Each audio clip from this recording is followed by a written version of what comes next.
24 March నుండి retired అయినటువంటి ఉపాధ్యాయులు దాదాపు రాష్ట్రంలో 16,000 మంది ఉన్నారు. అయితే ఆ 16,000 మందిలో దాదాపు 3,000 మంది కొంతమంది కోర్టు ద్వారా, కొంతమంది పైరవీల ద్వారా వాళ్ళు బాక్యాలు రావడం జరిగింది. అయితే మిగతా 13,000 చిల్లర మందికి ఇంకా బకాయిలు రావాల్సిన అవసరం ఉన్నది. ఆ బకాయిలు అనేటిది మేము ఒక ఉపాధ్యాయులుగా మేము దాచుకున్నటువంటి ఒక డబ్బు, ప్రభుత్వం దగ్గర దాచుకున్న డబ్బు, జీపీఎఫ్ కావచ్చు, జీఏఎస్ కావచ్చు, టీజీఎల్ఎస్ కావచ్చు, గ్రాట్యుటీ కావచ్చు, ఇట్లాంటి మాకు దాచుకున్న డబ్బు మాకు ఇవ్వకుండా మా డబ్బును ఇతర కార్యక్రమాలకు ప్రభుత్వం వాడుకుంటుందని మేము భావిస్తూ ఉన్నాం.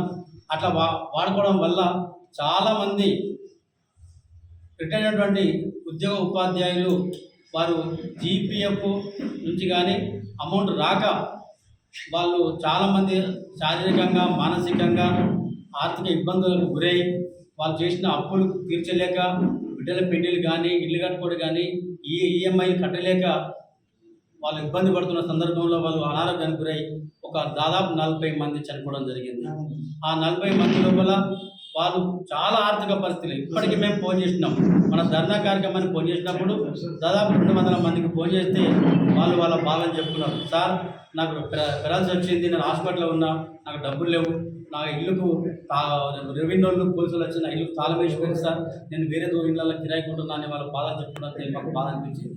కాబట్టి మేము ఒకటే కోరుతా ఉన్నాం, రిటైర్డ్ ఎంప్లాయీస్ అసోసియేషన్ సిద్దిపేట జిల్లా పక్షాన మా డబ్బులు మాకు ఇవ్వాలి.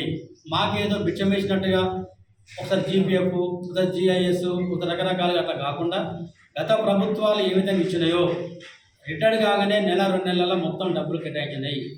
ఆ విధంగానే మాకు ఈరోజు కూడా ఖచ్చితంగా ఈ 15 రోజులలో మా డబ్బులు మాకు ఒకటేసారి మాకు ఇస్తే మా జీవితాలు బాగుపడతాయని మేము భావిస్తూ ఉన్నాం.